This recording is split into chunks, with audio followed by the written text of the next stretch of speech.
మృతులలో నుండి తిరిగి లేచినటువంటి పునరుత్థానుడైనటువంటి యేసుక్రీస్తు నామమందు మీకందరికీ మరి ఒకసారి ప్రేమపూర్వకమైన వందనాలను తెలియజేస్తుంటున్నాను. దేవుని ప్రియబిడ్డలారా, మన యొక్క స్మృతులలో నుండి, మన జ్ఞాపకాలలో నుండి ఆ యొక్క పండుగ సంభవాలు దాదాపు అంతరించిపోయేటువంటి సమయం. ఈస్టర్ అనేది ఒక పండుగ మాత్రమే కాదు, ఈస్టర్ అనేది ఒక దినాన ఆచరించేదే కాదు, ఈ యొక్క పునరుత్థానం అనేటువంటిది ప్రియమైన వారులారా క్రైస్తవ జీవిత విధానమై ఉండాలి. కేవలము యేసు ప్రభు చనిపోయిన 3వ రోజు చేసుకునే ఒక పండుగగా మాత్రమే భావించినట్లయితే అది కూడా ఒక నామకార్థ పండుగ అయిపోతుందండి. అయితే యేసు తిరిగి లేచాడు అనేటువంటి వార్త ఉందే, ఇది కేవలం ఒక వార్తనే కాదు, ఒక క్రైస్తవ జీవిత విధానం అని చెబుతుంటున్నాడు. దేవుని వాక్యంలో గమనిస్తే మత్తయి సువార్త 28వ అధ్యాయం 7వ వచనంలో ఈ విధంగా కనిపిస్తుంది. త్వరగా వెళ్ళి ఆయన మృతులలో నుండి లేచి ఉన్నాడని ఆయన శిష్యులకు తెలియజేయుడి. దేవుని గ్రంథాన్ని బట్టి పరిశుద్ధ ప్రభువుకు కృతజ్ఞతాస్తుతులు మనం చెల్లిద్దాం. వాక్యంలో గమనిస్తే ప్రియ దేవుని బిడ్డలారా, ఆ యొక్క దేవదూత స్త్రీలతో మాట్లాడుతూ, ఓ స్త్రీలారా మీరు త్వరగా వెళ్ళి అనడం ప్రారంభించాడు. ఎందుకంటే దేవదూత అంత త్వరగా అన్నాడు? ఆలస్యమైతే ఏమైనా పునరుత్థానం ఫెయిల్ అయిపోతుందా? ఆలస్యమైతే తిరిగి లేచినటువంటి అనుభవం అర్ధాంతరంగా నిలబడిపోతుందా? లేకపోతే ఇది తాత్కాలిక అనుభవమేనా? ఆ పిదపై ఇది అంతరించిపోయే అనుభవమా? ఈ కొద్ది వ్యవధిలోనే దేవదూత ఎందుకు వెళ్ళి చెప్పమంటున్నాడు? త్వరగా వెళ్ళి అనేటువంటి మాట. ప్రియ దేవుని బిడ్డలారా, ఈ యొక్క పునరుత్థాన వార్త అనేది దాచుకునేది కాదండి.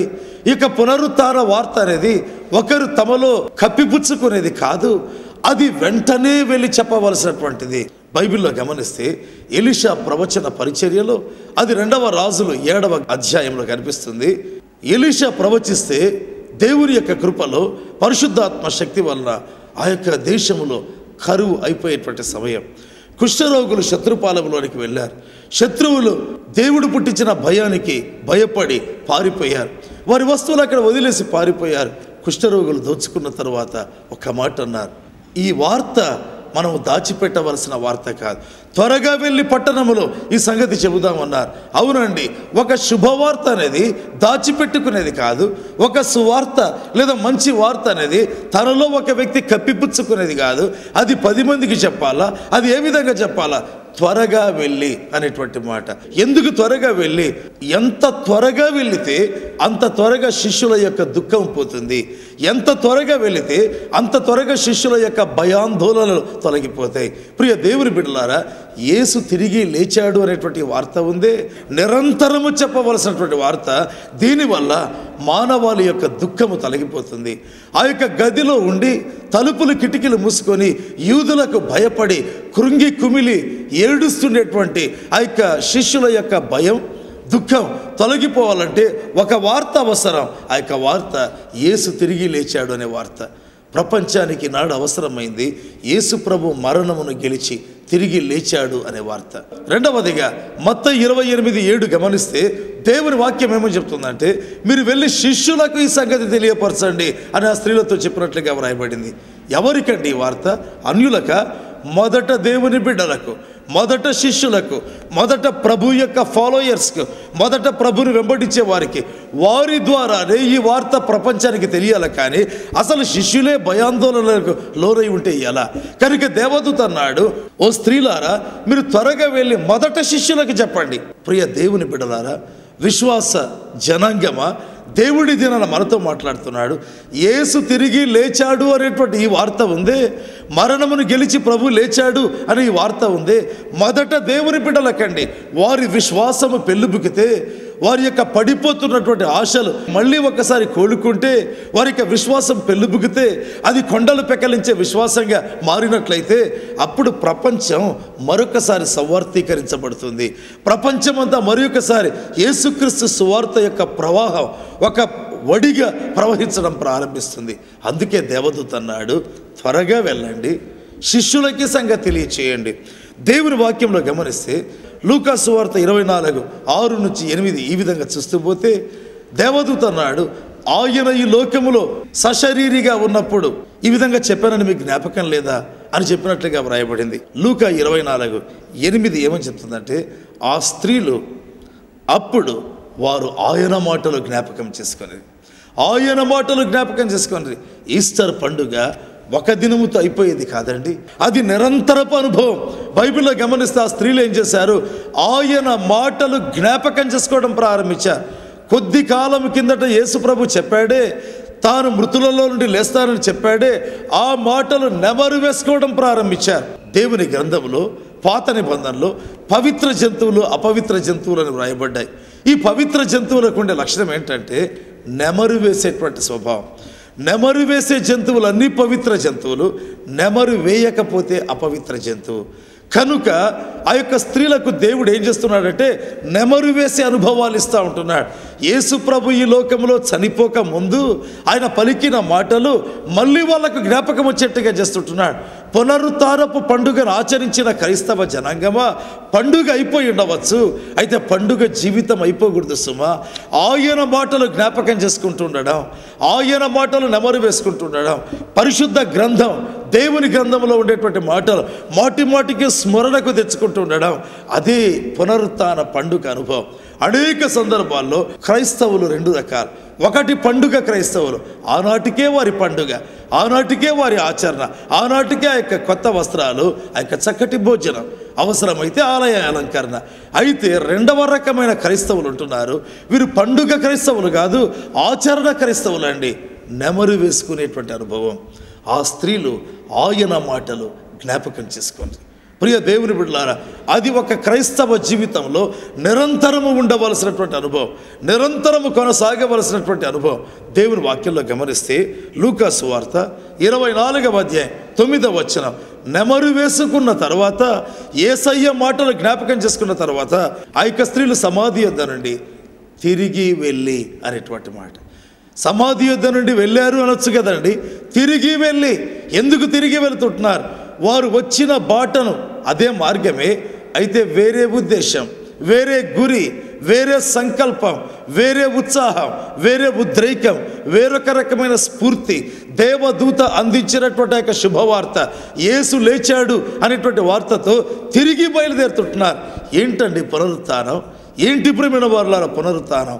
ఒక నూతన మార్గం, ఒక నూతన ఉద్దేశం, ఒక నూతన సంకల్పం, ఒక నూతన ధైర్యం, ఒక నూతన స్ఫూర్తి.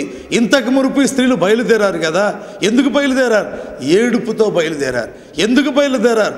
సుగంధ ద్రవ్యాలతో బయలుదేరారు. ఎందుకు బయలుదేరారు? సమాధిని చూసేదానికి. ఎందుకు బయలుదేరారు? యేసు యొక్క దేహానికి ఆ పరిమళ ద్రవ్యాలు పూసేదానికి. ఇప్పుడు కూడా వారు అదే మార్గంలో వస్తున్నారు. అయితే ఎందుకు వస్తుంటున్నారు? ఆ ఉద్దేశాలే లేవు, ఉద్దేశాలు మారిపోయాయి, జీవిత విధానం మారిపోయింది, వారి ప్రయాణంలో మార్పు, వారి యొక్క గురిలో మార్పు. ఏంటి కారణం? పునరుత్థాన వార్త, పునరుత్థాన శక్తి ఒక వ్యక్తి జీవితంలోనికి రావటం ఆ వ్యక్తి జీవితాన్ని సమూలంగా మార్చివేస్తుంది. ఆ వ్యక్తి యొక్క గురి, ఆ వ్యక్తి యొక్క ఉద్దేశాన్ని సమూలంగా మార్చడం ప్రారంభిస్తుంది. దేవుని గ్రంథంలో గమనిస్తే లూకా సువార్త 24వ అధ్యాయం 10వ వచనం గమనించినట్లయితే దేవుని వాక్యం ఏమని చెప్తుందంటే, ఈ సంగతులు వారితో అనగా శిష్యులతో చెప్పిన వారెవరనగా అని చెబుతూ వారి పేర్లు రాశారండి. మగ్దలేనే మరియ, యోహన్న, వేరొక మరియ, ఈ విధంగా వారి పేర్లు రాయటం ప్రారంభించారు. ప్రియ దేవుని బిడ్డలారా, అప్పుడప్పుడు మీరు గమనించినట్లయితే దేవుని గ్రంథంలో పేర్లు రాయడం అనేటువంటిది ఉంటుందండి. అపొస్తలుల కార్యాలు 1వ అధ్యాయం 14వ వచనం గమనించినట్లయితే ఆ యొక్క మేడగదిలో ప్రార్థన చేసేదానికి వెళ్ళినటువంటి వారి పేర్లు కనిపిస్తాయి. ఎడతెగకుండా ప్రార్థన చేసేదానికి వెళ్ళిన వారి పేర్లు. అంటే అన్ని పేర్లు రాయటం కష్టం, ఎందుకంటే 120 మంది ఆ యొక్క గదిలో ఉన్నట్టుగా వ్రాయబడింది. అయితే కొన్ని పేర్లు అక్కడ కనిపిస్తాయి. ఎందుకంటే ప్రార్థనకు వెళ్ళేటువంటి వారి పేర్లు దేవుని జ్ఞాపకార్థంగా రాయబడతాయి అనేటువంటి ఆ యొక్క దేవుని తలంపు మనకు కలగాలని ఆ విధంగా రాయబడతాయి. రెండవదిగా గమనిస్తే, ఎవరైతే తమ పాపములు యేసు రక్తములో కడుక్కుంటారో, తమ యొక్క పాపపు జీవితం ఆ యొక్క మురికి వస్త్రాలను గొర్రెపిల్ల అయినటువంటి యేసుక్రీస్తు యొక్క రక్తంలో కడుక్కుంటారో, ఉదుక్కుని తెలుపు చేసుకుంటారో, వారి పేర్లు దేవుని జీవ గ్రంథమందు రాయబడతాయి. వారు రక్షించబడ్డవారు, వారే పరలోకానికి వెళ్ళేది. వేరొకరు పరలోకానికి వెళ్ళరు. దేవుని వాక్యం ఖండితంగా చెప్తుంది. కనుక వారి పేర్లు జీవ గ్రంథంలో రాయబడతాయి. మూడవదిగా, ఎవరైతే యేసుప్రభు యొక్క వార్తలు చెబుతారో, అదే కదా లూకా 24:10, వారెవరనగా వారి పేర్లు రాయబడి ఉంటున్నాయి. ఈ యొక్క పునరుత్థానపు పండుగ అనేది ఒక పండుగ కాదు ప్రేమైన వారలారా, అది పునరుత్థాన జీవితం. అది పునరుత్థాన అనుభవం, అది నిరంతరము కొనసాగేటువంటి జీవితం. ఈ యొక్క జీవితం ఏం చెబుతుందంటే, నిరంతరము మనం యేసు తిరిగి లేచాడు, యేసు సజీవుడు, యేసు రక్షిస్తాడు, యేసు పాపములను క్షమిస్తాడు, యేసు పాపక్షమాపణ అధికారము కలిగిన వాడు, ఇదిగో పరలోకమందు భూమి మీద సర్వాధికారి. ఈ విధంగా వార్తలు అందిస్తారే ఆ యొక్క ఎవాంజలిస్ట్, లేకపోతే ఈ యొక్క సువార్థికులు ఉంటారే, వారి పేర్లు దేవుని గ్రంథంలో రాయబడతాయి. కనుక పునరుత్థానం అనేటువంటిది ఒక అనుభవం, ఒక దైవికమైన, ఒక ఆధ్యాత్మిక అనుభవం. అలాంటి ఒక జీవితం ప్రేమైన వారలారా, దేవుని గ్రంథంలో గమనిస్తే ఈ స్త్రీలు వెళ్ళి శిష్యులకు చెబితే లూకా 24:11 ఏమని చెప్తుందంటే, వారి మాటలు వీరికి వెర్రి మాటలుగా అగపడాను కనుక వారు నమ్మలేదు అని వ్రాయబడింది. సాక్షాత్తు దేవదూత ద్వారా ఆ యొక్క పునరుత్థాన సందేశాన్ని తీసుకున్నారు. సాక్షాత్తు వారి కళ్ళు ఆ యొక్క సమాధి, ఖాళీ సమాధి అని చూచాయి. ఆపిదప అంత శక్తితో వచ్చి వీరు వాక్యం చెబితే ఆ యొక్క పేతురు లాంటి అపోస్తలులకు బైబిల్ చెప్తుంది ఆ యొక్క తొలి పునరుత్థానపు సందేశం వీరికి వెర్రి మాటలుగా కనిపించింది. ప్రియ దేవుని బిడ్డలారా, ఎంత ఆశ్చర్యంగా ఉంది కదా! ఎందుకు వెర్రి మాటలుగా కనిపించాయి? ఏంటి కారణం? దేవుని వాక్యంలో గమనిస్తే లూకా సువార్త 24:45 చెబుతుంది, ఆ పిదప యేసు ప్రభు వారికి ప్రత్యక్షమై వారితో మాట్లాడుతూ వాక్యం ఏమని చెప్తుందంటే, లేఖనమును గ్రహించినట్లుగా ప్రభు వారి మనస్సును తెరిచెను అని వ్రాయబడింది. యేసయ్య ఏం చేశాడంట? లేఖనమును గ్రహించినట్లుగా ఆ శిష్యుల మనస్సు తెరిచినట్లుగా వ్రాయబడింది. ప్రియ దేవుని బిడ్డలారా, ఏంటి మాట అర్థం? 3.5 సంవత్సరాలు యేసుతో నడిచిన వీరి మనస్సులు మూయబడిన మనస్సులా? ఎంత ఆశ్చర్యం అండి! ప్రభు యేసుతో కలిసి నడిచారు, ప్రభు యేసు మాటలు విన్నారు, అంతేకాదండి ప్రభు యేసు చేసిన సూచక క్రియలు చూచారు. యేసయ్య చనిపోయినటువంటి లాజరును సమాధిలో నుంచి బయటికి తెచ్చింది వారి కళ్ళు చూచాయి. వారిలో మరి 3 అయితే కొన్ని ప్రముఖమైన అద్భుతాలలో ప్రభుతో కలిసి ఉండినారు. వాక్యంలో గమనించినట్లయితే మరి యేసుక్రీస్తు ప్రభు చిన్నదాని లేపేటువంటి సమయంలో ఆ 3 అక్కడ ఉన్నారు. ఇలాంటి ప్రత్యేకమైన ప్రాముఖ్యమైనటువంటి అనుభవాలు కలిగిన 3 అపోస్తలులు కూడా అక్కడ ఉంటున్నారు. అయితే ఏంటి బైబిల్ చెప్తుంది? వారి మనస్సులు మూయబడిన మనస్సులు అని వ్రాయబడింది. యేసు వచ్చి వారి మనస్సులు తెరిచే వరకు లేఖనాలు వారికి అర్థం కాకుండా ఉంటున్నాయి. ఎంత వింత ప్రేమైన వారలారా! అనేక సందర్భాల్లో మనం అనుకుంటాం, బ్రదర్ నేను క్రైస్తవునండి, సిస్టర్ నేను క్రైస్తవురాలినండి, ఇదిగో ఇంతకాలం నుంచి నేను బైబిల్ చదువుతున్నాను, ఇన్ని సంవత్సరాల నుంచి బైబిల్ చదువుతున్నాను, ఏవేవో చెబుతాం కదా. అయితే బైబిల్ చెప్తుంది అనేక సందర్భాలుగా ఒక వ్యక్తి క్రీస్తు మాటలు విని ఉండవచ్చు. శిష్యుల్లాగానే వారు యేసు మాటలు విన్నారు, వారి చెవులు విన్నాయి, వారి కళ్ళు చూచాయి, వారి శరీరాలు యేసుతో కలిసి నడిచాయి. అయితే వారి మనస్సులు మూయబడినటువంటి మనస్సులు. ఎంత వింత!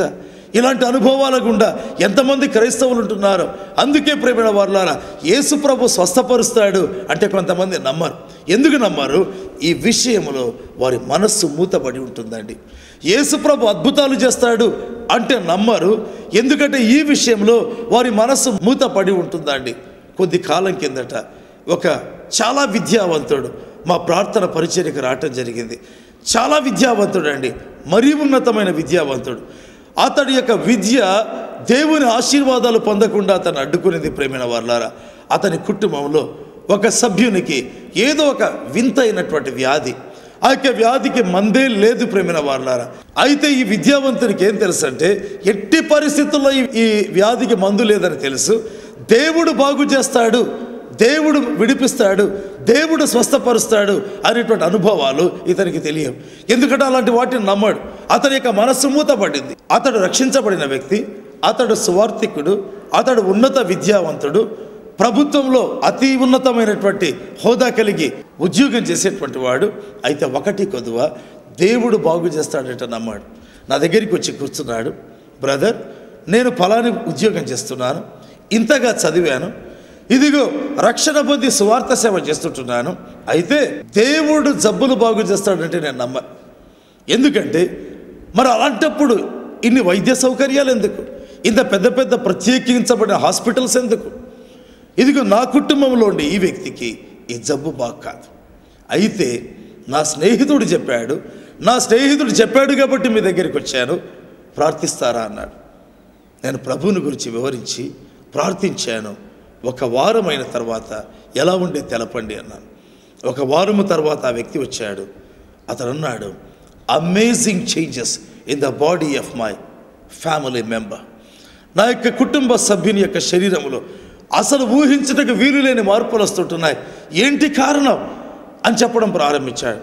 అతడు ఉన్నత విద్యావంతుడే, రక్షణ పరిచారకుడు. ప్రేమైన వారలారా, రక్షణను బోధించేటువంటి వ్యక్తి. అతని పరిచయంలో అనేక మంది రక్షించబడ్డారు.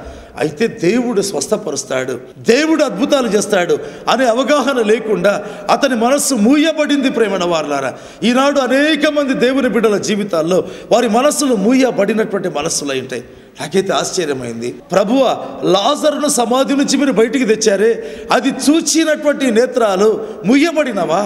అవి చూచారు కదా ఈ యొక్క శిష్యులు. అయితే వీరి యొక్క మనస్సులు మూయబడినాయి. వారి నేత్రాలు చూచాయి, అయితే వారి మనస్సులు చూడలేదండి.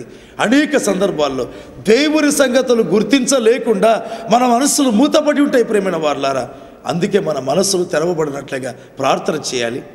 సేవకుల మనస్సులు తెరవబడినట్లుగా ప్రార్థన చేయాలి.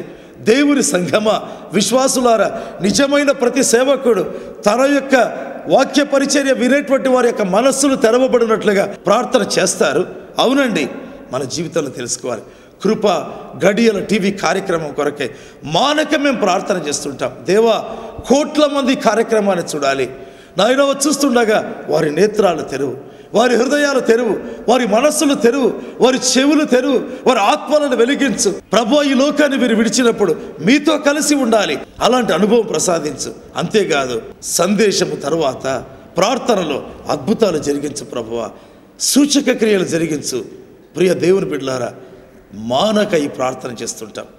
ఏ ప్రాంతానికి మేము వెళ్ళినా ప్రజలు వచ్చి నన్ను కలుసుకొని మాట్లాడడం ప్రారంభిస్తారు. అయ్యగారు, కృపా గడియల టీవీ కార్యక్రమంలో సందేశము తర్వాత మీరు ప్రార్థిస్తుండగా ఈ అద్భుతాన్ని మేము పొందాం, ఈ స్వస్థత మేము పొందాం అని చెప్పేటువంటి వారి సంఖ్య వర్ణించలేమండి. ఏంటి కారణం? దాని వెనక ఉండే బలమైన ప్రార్థనలు. దేవుని ప్రేమిడ్లారా, దేవుని వాక్యంలో గమనించినట్లయితే ప్రభు యేసు వచ్చాడు, శిష్యుల దగ్గరికి వచ్చి వాక్యం చెప్తుంది, లేఖనములు గ్రహించున్నట్లుగా వారి మనస్సును తెరిచినట్లుగా వ్రాయబడింది. ఎంత గొప్ప సంగతి! లేఖనములు గ్రహించినట్లుగా వారి మనస్సు తెరచినట్లుగా ప్రభు తన యొక్క కార్యం జరిగించాడు. పునరుత్థానపు పండుగ అనగా ఏమి?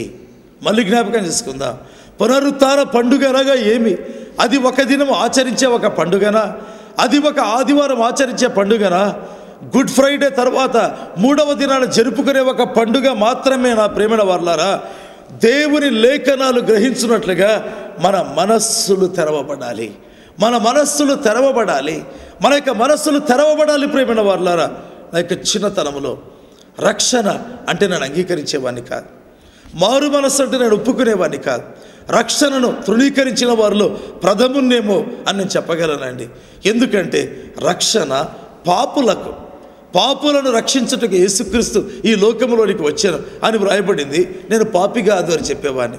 కారణం, ఆనాటి వయస్సులో ఆనాటి ప్రజలు చేసే పాపం చేయకుండా గడుపుతూ నాకెందుకు రక్షణ అని చెప్పి రక్షణను తృణీకరించిన ఒక వ్యక్తినండి. ఇప్పుడు చెప్పమంటారా, నేను రక్షణను తృణీకరించిన వ్యక్తిని మాత్రమే కాదు, రక్షణ యొక్క ఔన్నత్యాన్ని గుర్తించలేకుండా నా మనస్సు మూతపడిన ఒక వ్యక్తినండి. అది నేను రక్షణ పొందకుండా ఉండే దినాలు, మారు మనసు పొందకుండా ఉండే దినాలు, రక్షణ నేను తృణీకరించిన దినాలు. ఎందుకొద్దన్నారు? రక్షణ వార్తను అంగీకరించలేక నాకు మనసు మూత పడింది. ప్రేమిడ వాళ్ళారా, అయితే ఒక దినం వచ్చింది, ఒక ప్రియ సహోదరుని ద్వారా రక్షణ వార్తను నేను విన్నాను. ఆ దినం పరిశుద్ధాత్మదేవుడు నా మీద పనిచేయడం ప్రారంభించాడు. యోహాను సువార్త 3:3లో ఉండేటువంటి మాట, ఒకడు క్రొత్తగా జన్మించితేనే కానీ అతడు దేవుని రాజ్యాన్ని చూడలేడు అనేటువంటి ఆ మాట ద్వారా దేవుడు నాతో మాట్లాడాడు. నిజంగా నా మనసు తెరవబట్టం ప్రారంభించింది. ఆ రోజు పరిశుద్ధాత్మదేవుడు నా మనసు తెరవడం ప్రారంభించాడు. ఆలోచనలు మొదలయ్యాయి. ఈ మాట చెప్పింది నీకోదేము అనే వ్యక్తితో కదా, అతడు కూడా నీతిమంతుడిగా ఉండేవాడే కదా. అలాంటి వ్యక్తికి ఈ క్రొత్త జన్మ లేదా ఈ మారు మనసు, ఈ రక్షణ బోధ అవసరమైతే నాకు కూడా అవసరమే కదా అని చెప్పి నేను గుర్తించిన తొలి పాపం ఏంటంటే రక్షణను వద్దనడమే, రక్షణను కాదనడమే, రక్షణను తృణీకరించడమే. అంత గొప్ప రక్షణ లేదా ఇంత గొప్ప రక్షణ నిర్లక్ష్యం చేయడమే. ఏంటి కారణం? రక్షణ విషయంలో ఆనాటి వరకు నా మనస్సు తెరవబడలేదు. దేవుని జనాంగమా, దేవుని ప్రజలారా, ఒకవేళ ఈ సందేశాన్ని వింటున్నటువంటి మీ జీవితంలో రక్షించబడి ఉన్నావా, లేకపోతే రక్షించబడి ఉన్నాను అనుకుంటున్నావా? ఇది ఒక ఊహాజనితమైనటువంటి అనుభవం కాదండి, ఒక వాస్తవికమైనటువంటి అనుభవం. ఏంటి అనుభవం? నీవు పాపివని గుర్తించాలి. బైబిల్ చెప్తుంది, ఏ భేదమును లేదు, అందరూ పాపము చేసి దేవుడు అనుగ్రహించే మహిమను పొందలేకపోతున్నారు. నీ జీవితంలో తెలుసుకోవాలి, ఖచ్చితంగా నీవు ఒక పాపివని తెలుసుకోవాలి. మన యొక్క స్వభావం పాపపు స్వభావం అని తెలుసుకోవాలి. ఆ పిదప మన పాపముల కొరకై ప్రభు యేసు కలువరి సిలువలో మరణించాడని గుర్తించాలి, గ్రహించాలి. నా పాపము కొరకై నేను పొందవలసిన శిక్ష నా దేవుడు నరుడుగా మారి ఆ శిక్షను సిలువలో భరించాడు అని అంగీకరించాలి.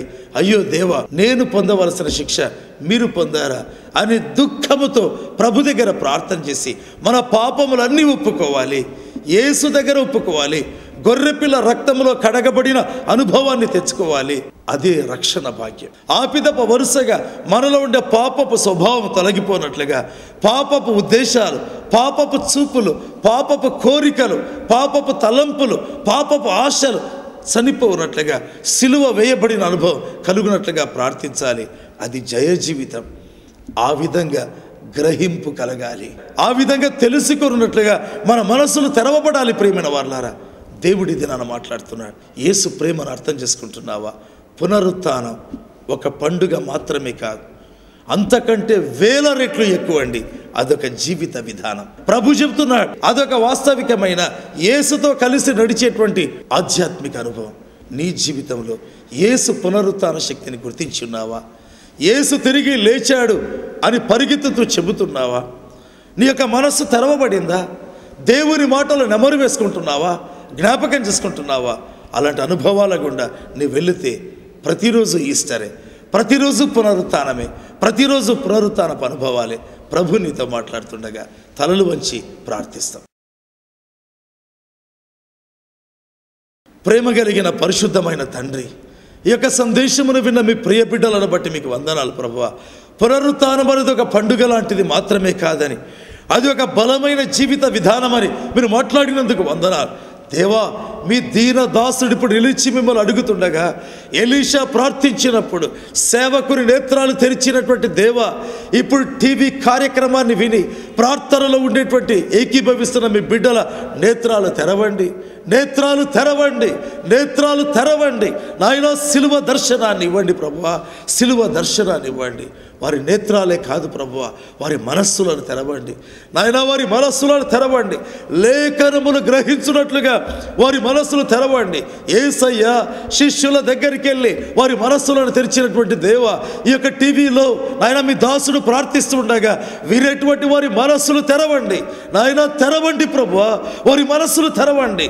దేవుని గ్రంథములోని మాటలు, ఆ యొక్క లేఖనములను వారు గ్రహించున్నట్లుగా వారి యొక్క నేత్రాలు తెరవండి నాయన, వారి మనస్సులు తెరవండి ప్రభువా, వారి ఆత్మలను వెలిగింపచేయండి ప్రభువా.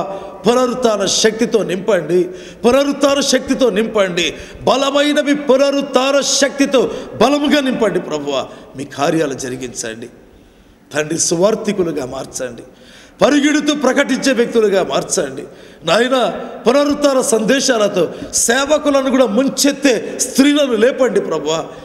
అలాంటి మగ్దలైన మరియలను, అలాంటి యోహన్నలను, అలాంటి తండ్రి సలోమే లాంటి వారిని, అలాంటి వేరొక మరియ లాంటి వ్యక్తులను లేపుమని అడుగుతున్నారు తండ్రి. యొక్క ప్రార్థనలో ఏకీభవిస్తున్న సిస్టర్స్ మీదకి నాయన మీ ఆత్మను పంపండి, మీ యొక్క పునరుత్థాన శక్తిని పంపండి నాయన. గొప్ప సేవకులుగా చేయండి. త్రాగుడుకు బానిసలైన వారు ఉన్నారు నాయన, తండ్రి విడిపించండి, తండ్రి విడిపించండి, తండ్రి విడిపించండి, తండ్రి విడిపించండి. యేసయ్య విడిపించమని ప్రార్థన చేస్తున్నా నా తండ్రి.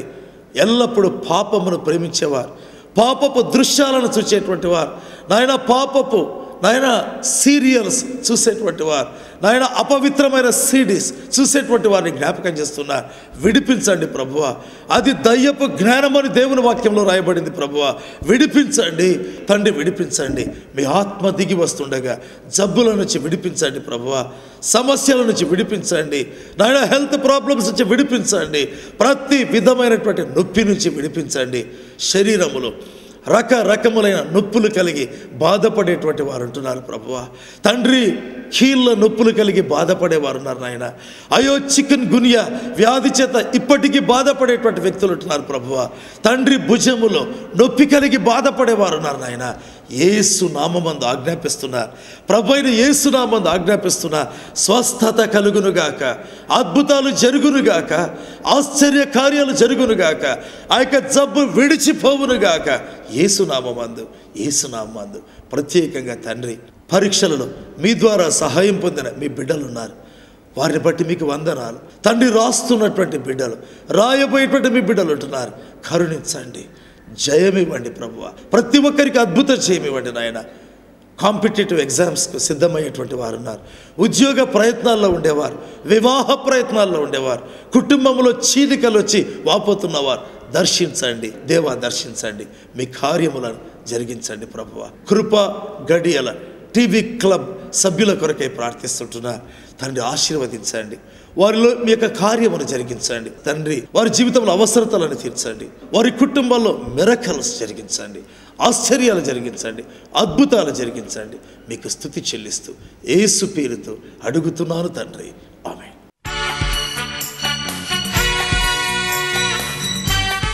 దేవునికి స్తోత్రము. నా పేరు తవిత అజయ్.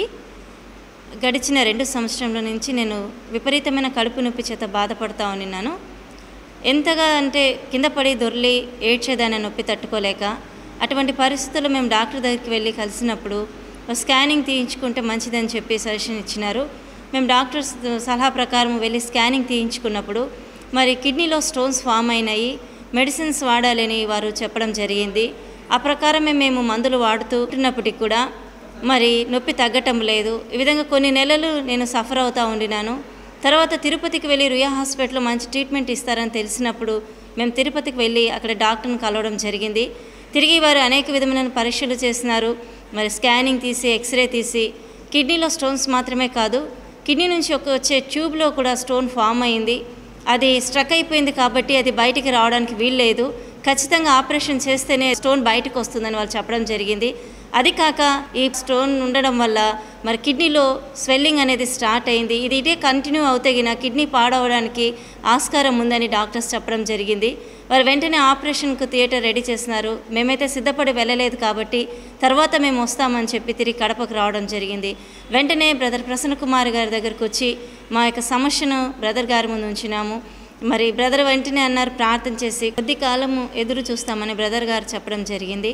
ఆ ప్రకారమే మేము కూడా ప్రార్థనలో గడపడం మొదలుపెట్టినాము. అయితే నొప్పి అయితే తగ్గటం లేదు, కానీ మరి విశ్వాసంతో దేవుడు ఇచ్చే అద్భుతం కొరకు ఎదురు చూస్తూ ఉన్నాము. నిదానంగా నొప్పి కొద్దిగా తగ్గుతూ వస్తూ ఉన్నింది. సరే, తిరిగి ఒకసారి డాక్టర్ని కలిస్తే మంచిగా ఉంటుందని తిరిగి ఒకసారి డాక్టర్ దగ్గరికి వెళ్ళడం జరిగింది. తిరిగి వాళ్ళు స్కానింగ్ తీసి చూసినప్పుడు దేవుడు అద్భుతకరమైన రీతిలో మరి స్టోను, డాక్టర్స్ ఆపరేషన్ చేసి తీయాలన్న స్టోను, ఆ ప్రాంతంలో స్టోను లేదు. మరి కిడ్నీలో ఉన్నటువంటి వాపు, ఆ స్వెల్లింగ్ మొత్తం కూడా దేవుడు ముట్టి స్వస్థపరిచి నా కిడ్నీ కండిషన్ని నార్మల్ స్టేజ్లో ఉంచినాడు. ఇటువంటి అద్భుతం మా జీవితంలో జరిగించిన దేవునికి మా స్తుతులు, వందనాలు, స్తోత్రములు చెల్లించుకుంటున్నాం. బ్రదర్ ప్రసన్న కుమార్ గారికి మా హృదయపూర్వకమైన వందనాలు తెలియజేసుకుంటున్నాం.